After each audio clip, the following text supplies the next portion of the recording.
Hey book nerds, Zoe here, and there are 100 days to go until the release of Lord of Shadows. And today I'm going to be sharing my theories for what I think is going to happen, and also what I'm most looking forward to.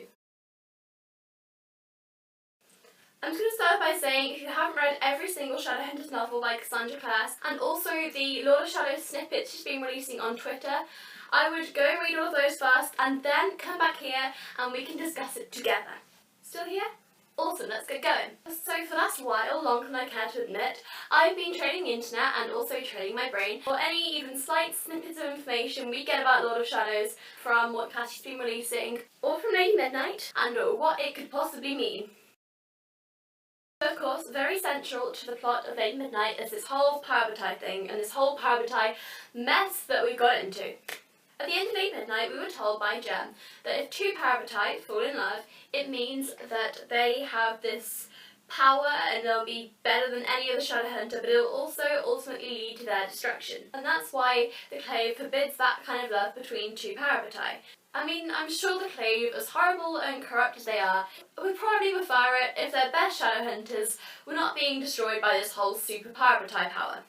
I found it very interesting. The Clave actually had a reason. They have so many laws they don't really have reasons for. Like the marriage between a mundane and a Shadowhunter was legal for ages. Can't remember if it's still illegal with the Clave, but it definitely was for a very long time. They didn't seem to have any decent reason for that. The fact they actually have decent reason for this I found very interesting and also very surprising, because the Clave makes stupid laws all the time. And it also makes it more of a big deal that this is actually happening. At the start it's just like, oh, it's only against the law. I mean, Clary and Jace defied the law about 7 billion times and no one cared about that and they still lived. But no, this is different. It feels like Emma and Jules have already started to get this special Shadowhunter power that they shouldn't have. There are a couple of scenes in Late Midnight, one of which was when Emma was drowning and then Jules just started throwing up water. And then there was that scene where Jules drew the endurance rune on Emma's arm, and Emma, with this endurance rune, was just suddenly able to deflect all this magic that Malcolm Vane was attacking her with, and that shouldn't have happened. And we're told that that shouldn't have happened. Endurance runes aren't supposed to do that. He held his magic at her, and Emma flung her arm up. The arm that Julian had carved the endurance rune on. The arm that had been burning and aching and screaming at her to use it since she struck the Black Volume. We know that the Black Volume is this just ridiculously dark book of evil magic. And it seems there that the Black Volume has been able to maybe detect the magic in the Parabatai bond that they have, and is trying to tell Emma to use it, and that's why it was causing her pain, maybe? Something there, I'm not sure what, but it was important. I have a feeling it was to do with the whole Parabatai thing, because Jules put the rune on her, and that was the most powerful thing in that moment of time. I don't really know what happened, but something to do with them being Parabatai, I'm sure. And I'm sure we're going to explore more of that in Lord of Shadows.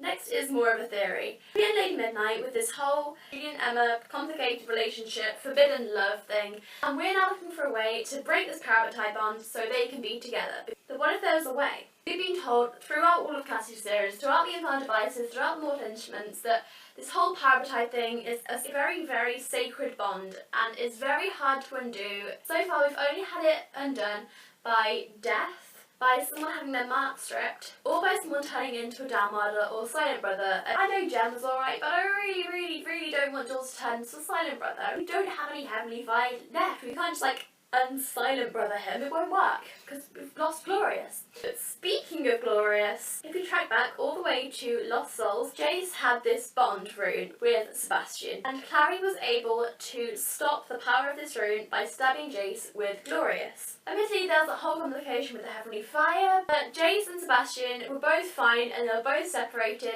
And I know what some people will be saying now, you can't do the same with the Parabatai bond. It's the most powerful bond a Shadowhunter knows. It's even more powerful than the wedding rune. But what do we know about swords in the Dark Artifices? There's one sword that's mentioned constantly throughout this book, and even throughout City of Heavenly Fire. It's constantly referred to. It is Cortana. We get this scene where Emma's dreaming about her mum, and her mum comes up to her and gives Emma Cortana. Emma's mother placed the sword in her hands. "Steel and temper, daughter," she said, "and remember that a blade made by Wayland the Smith can cut anything." Does that include runes. Can Cortana break this Parabatai bond so Emma and Julian can be together? Because we know that some swords can break some bonds, but if Cortana can cut through anything, does that mean it can cut literally anything? Can it cut a bond in half? Can it break the bond between Emma and Julian so they can be together? I guess we're going to have to wait until, I don't know, another 100 days until we actually find out. And maybe we won't even find out in this book. Maybe we're going to have to wait for Queen of Air and Darkness, but we'll still find out eventually. And that seems the most probable explanation for how it's going to happen. I don't know how many of you picked up on Magnus's line when Emma and Jules saw him at Malcolm Fade's. He was leaving Malcolm's house and he just turned around to Emma and Jules. He says something like, "Didn't I see you guys at a wedding?" And Emma's like, "Yeah, I mean, Helen and Aileen's wedding." And Magnus is like, "No, didn't I see you at another wedding?" I was really confused by this. I'm kind of ashamed to admit this, but I haven't actually read Tales of Shadowhunter Academy yet. I didn't even know Helen and Aileen were married. I've been reading a few bits online, and even the people who have read Tales from the Shadowhunter Academy still seem quite confused by this. So I was looking all this up, and I came across this explanation. Magnus most likely would have been present at Emma and Julian's Parabatai bond ceremony thing. Maybe Magnus knows about the complications between Emma and Jules, and he referred to it as a wedding because it's them being bound together. He understands that that is what their love is. It's more than your standard Parabatai love, it's more than your standard friendship love. They deeply, deeply are in love with each other, and Magnus knows that, and that's why he refers to it as a wedding, because it's a bounding between two people that deeply love each other in that way. And he knows that, and if he knew that, then he would have maybe dropped this out to Emma and Jules at that point, just maybe as a warning. I don't know where I'm going with this. I just thought it'd be nice to share. In Lady Midnight, we get introduced to this new character, Kit.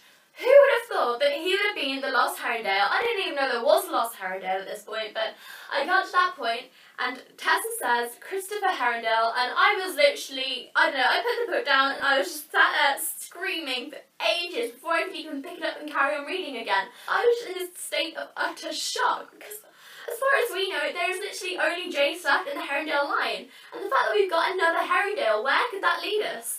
I am really looking forward to maybe a possible, hopefully, meeting between Jace and Kit and the Herondale line being reunited again. And hopefully we'll also get some time with Tessa and Kit. And I really, really, really want to see more of Jem and Tessa. And I have a feeling we will. I think they're going to be a lot more involved in the plot of Lord of Shadows. And that's the same with all of the New York crew. I think the Dark Artifice is going to be a thing where Jem, Tessa, all the New York crew are going to be in this series at some point, or at the very least they'll get mentioned. Just to establish this whole Lost Herondale thing, I literally had to draw out a whole Herondale family tree to actually figure out where Kit comes into it. I don't know about you guys, but I really, really feel like Kit and Ty are going to get together. There's no way in hell that Kit is not totally into Ty. We already know that he finds Ty attractive from the very first scene they have together. And Kit's eventually dragged back to the Institute and he sees Ty. It just seems to have this effect on him that makes him act completely differently to how he was before he saw Ty. So he definitely has something, they definitely have some sort of connection. And from what Cassie's been releasing on her Twitter account, it's a little bit more than friendship. A while back, a few people were questioning whether or not Tessa was actually in love with Jem. And Cassie said in reply, yeah, of course, Tessa does love Jem, as we know, but also that she tries to show love between characters by having one character notice little details that a normal person wouldn't necessarily notice. From what she's been releasing on Twitter, Kit seems to be doing a lot of staring at Ty and a lot of noticing little details that other people might not necessarily notice. So hopefully that will happen. I ship them so much. Alternatively, she could be setting them up to be Parabatai, and I guess that would work too, but I really don't know how that would work with Livy, and I think Livy would just be so hurt if Ty decided to be Kit's Parabatai rather than hers. And Livy wants that so much, and Ty's only reasoning to not be Livy's Parabatai is that he already has a very close connection with Livy. And I just don't feel like Ty would do that to her because they're so close, and Ty knows how much Livy wants that Parabatai bond. Whether Livy might be okay with it, I mean, maybe she gets on with Kit and she starts to realise Ty's point about how she already has something like a Parabatai bond with him. But I don't know. I know a lot of people have been saying if Kit and Ty do actually get together, maybe Livy could be Parabatai with Kit. That'd work out well. Now to solve a lot of our problems. If Ty doesn't want a Parabatai, and if Ty gets with Kit, so that could be a thing that happens, maybe. But then again, they even say in Late Midnight that to have like two siblings and to be in a relationship with one and to be Parabatai with the other is the ideal situation. They said exactly the same with Christina when they're talking about Diego and Jamie. They've only just met and they have to be Parabatai in like 3 years anyway. And it's whether or not they can form the close bond that you should have with Parabatai in that 3 to 4 years. Or, if all goes well, Livy and Ty can be Parabatai and my heart will be happy. Going back to this whole Lost Herondale thing, there's a lot of questioning whether Jonny Rook himself is a Herondale or not, or whether he's adopted Kit. There's a lot of mention how Kit doesn't really look like Jonny. I do personally still believe that Jonny is a Herondale. I read this theory earlier today and it made a lot of sense. So we have to ask ourselves, if Jonny Rook isn't actually a Herondale, he has to know about the Shadow World, he has to have the sight, and we're pretty sure he has to be important because otherwise what's the point in him not being a Herondale? So who can he be? If we go back to Lady Midnight, at the end, Malcolm Fade was trying to do that spell to bring back Annabelle. Part of the spell was that he needed Blackthorn blood to bring her back. We had this big fight, Malcolm's killed, or was he? And everything goes back to normal, and right in the epilogue, Cassie says, in her tomb by the sounding sea, Annabelle's eyes opened. So Annabelle's now alive. Maybe that's what brought Annabelle back, just someone casually bleeding where Malcolm Fade was trying to raise her from the dead.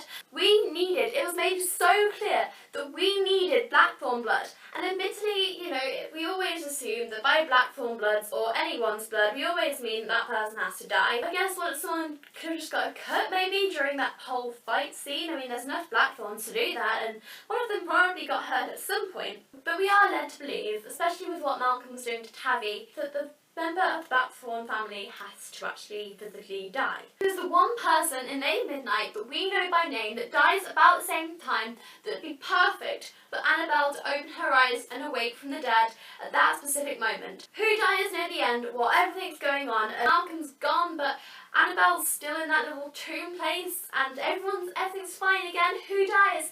It is Jonny Rook. Does that mean that Jonny Rook isn't actually Herondale? He's a Blackthorn. It's not actually any of the Blackthorn children's just like cut or anything that rose Annabelle from the dead. Jonny Rook's blood, because Jonny Rook does have the potential to be a Blackthorn.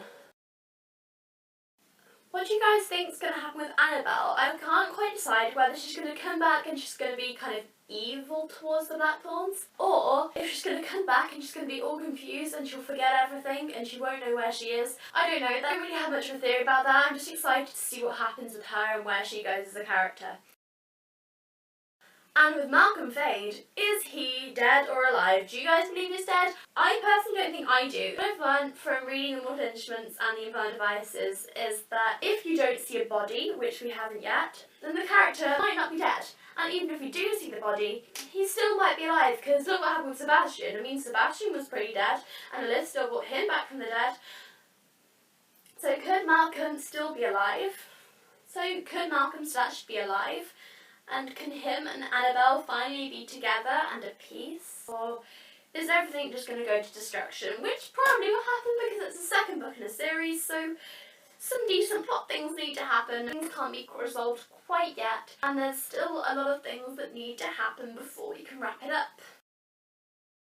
Where do you guys think this whole Mark and Emma thing's going to go? I mean, that whole why lie thing that ended. Cassie knew what she was doing with us there. She knew that we were going to be torn up about that, and she knew that that would be the perfect cliffhanger to end it on. I mean, what is going on? I feel like Mark, at the moment, and seeing Christina with Diego, was just heartbroken and in a very vulnerable place when Emma actually asked him, which is why he went on with that so easily. And I don't think Mark's going to develop feelings for Emma. I feel like he's got too much on his plate already with this whole Kieran thing and with this whole Christina thing. As for Emma, I don't think Mark's going to develop.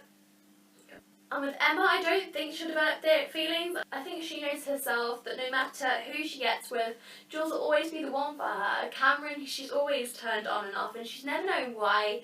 And I think she does now. She knows that it's Jules, and it's always been Jules, and it's always going to have to be Jules that she goes back to. As for how Julian's going to react to all this, I don't know. I have a feeling he's going to find out why she's doing it to him. They have that quite close connection that he knows how she thinks. So I think he'll be able to figure out quite quickly what's actually going on. And with that scene that Cassie released, Jules said something along the lines of, "Go ahead, break my heart."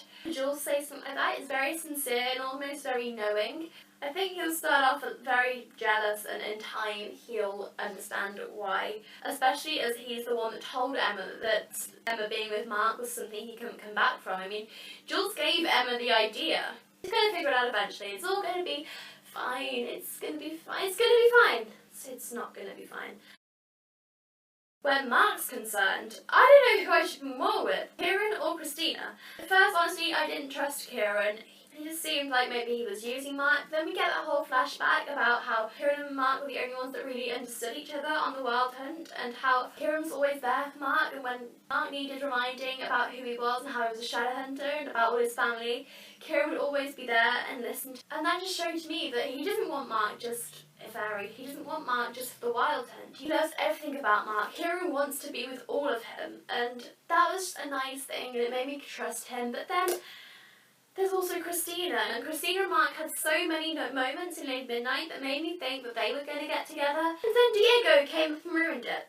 If this goes the right way, maybe Diego and Christina will get back together, and then Mark and Kieran can get back together, and they can be happy together. But then there's this whole Diego thing, and personally, I don't trust Diego whatsoever. He has explained to Christina, I know, about why he didn't tell her things about Jamie's intentions, but there's just something about him, something about the way he is, some things about what he says, just some things that he does, just makes me really not trust him. And in some of the snippets that Cassie's been releasing, Diego's got this whole thing with the Scholomance and with the cold piece. I just have a feeling that somewhere down the line he's going to have something to do with Fairy, and he's going to hurt Mark at some point, and I don't want that to happen. I just want everyone to be happy. Is that too much to ask?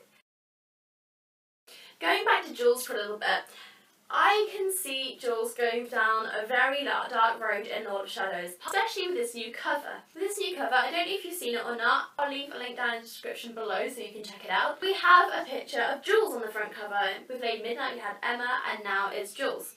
Then we have this whole shadow thing, and does that maybe represent like Julian's inner darkness, or maybe where he's going to go and the evil, dark, brooding path that he's going to go down as a result maybe of Emma and Mark, or maybe of just Julian himself and his personality. Is that reflectant of that? I don't know, maybe he could be, maybe not. I love Jules' character. He's so caring and he loves his family so much, and he'd do literally anything to protect them. But that's kind of the bit that scares me. How far does that go? I just have this feeling that Jules would do some very, very, very evil stuff to protect his family. The way he just gave Nightshade up at the end of Lady Midnight as if it was nothing. The way that he so carelessly gave up one of Arthur's best friend to the Clave as a criminal, whereas Nightshade hadn't done that much wrong. To protect not so much himself, but to protect his family, he just shoved this guy into the spotlight. Where's that going to lead us? How far is that going to go? And in chapter 3, there is this quote from Arthur that makes me think that it could go quite far, and maybe potentially, however temporarily, lead to Jules being kind of maybe slightly evil / dark / dangerous. Arthur's head snapped up. For a moment his gaze was clear and focused. "You're a good boy," he said to Julian, "but it won't help you in the end." So if Jules is being a good boy by looking after Arthur and looking after his family, but it won't help him in the end, could that mean that Jules protecting the kids and protecting the rest of his family in this way could ultimately lead to Jules being in danger, or Jules being dangerous to other people, or something happens with Jules? I guarantee something is going to happen with Jules, and it's not going to be good. I don't quite know what, but it's going to be something, and if Jules does actually end up going down this path, remember, you heard it here. that whole Nightshade thing, that made me uncomfortable. As soon as that happened, I thought that maybe Nightshade could be a potential villain in the next book, but I don't know. I did some background research into Nightshade and I found something very, very interesting. I said earlier that I'd drawn up the Herondale family tree. I kind of lied. It's not just the Herondales, it's everybody. Everybody is connected on this tree. This is it. Checking right from Clary. And as we know, Clary's parents are Valentine and Jocelyn. Jocelyn's mother and father were Granville Fairchild and Adele Nightshade. Nightshade. Is that important? Well, let's just say this. Cassie doesn't make references. She doesn't name characters the same things for no reason. There's always a connection. Why would Cassie make that connection and it not be important? Or why would she make it and it... So that means that Nightshade potentially is related to Clary and Jocelyn. What could that mean? What could that mean for the rest of the series? Especially if Nightshade comes back as a bad guy as well. That's going to be super interesting. Also on the cover of Lord of Shadows, it's weird. Like, I'm not gonna lie, it is weird. We associate certain institutes to certain series. Mortal Instruments, we associate it to New York. From Found Devices, we associate it to London. And so far in Dark Artifices, we've associated it to Los Angeles. So why, in what world, why on earth would London be on the cover of Lord of Shadows rather than LA? Okay, so the obvious answer is they're in London. But why are they in London and what could that mean? And also, does that mean we could meet up with Jessie Lovelace again? If she is looking after the London Institute as a ghost. I can't remember why, but there's something about only Herondales being able to see ghosts.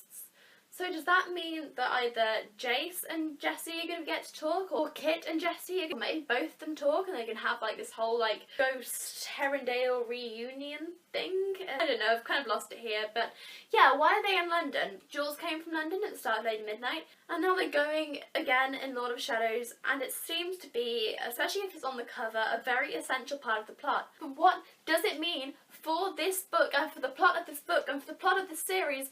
What are these characters going to find out? What are they doing in London? What is going to happen?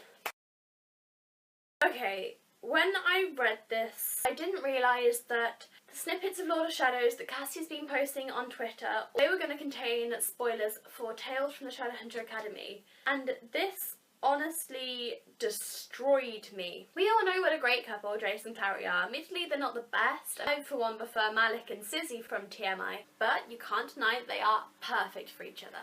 So I was casually strolling through Cassie's Twitter, and I came across this little scene where Emma was asking Clary what was wrong, because Emma could tell that Clary was hiding something from her. And Clary says, well, Jace proposed to me. By this point, I was like, oh my god, oh my god, oh my god, finally it's happening, it's happening, it's happening. And then Emma said, well, what's wrong? And Clary said, I said no. And then we don't have any more. In what world would Clary and Jace not get together? In what world would Jace propose to Clary and Clary not say yes? What is happening? I can't wait to find out. I don't know what's going on there. I haven't read Tales from the Shadowhunter Academy, so I don't know how that scene plays out. And oh my god, the anticipation, this wait is honestly killing me.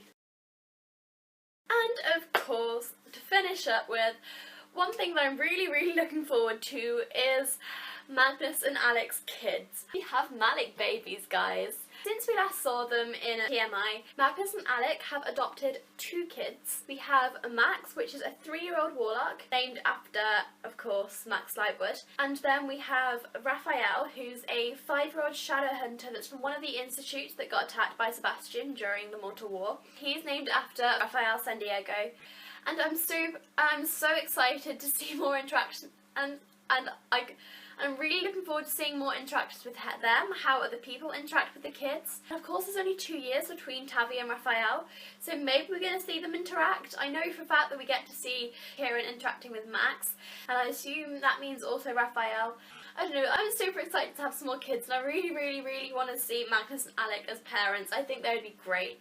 And that pretty much sums up for today. 100 days left, guys. We can do this. Lord of Shadows comes out on April 23rd, 2017. And yes, I am counting down. Comment below some of your theories and what you're looking forward to from Lord of Shadows. If you enjoyed this video, give it a thumbs up. If you want to see more stuff like this in the future, please subscribe. Bye!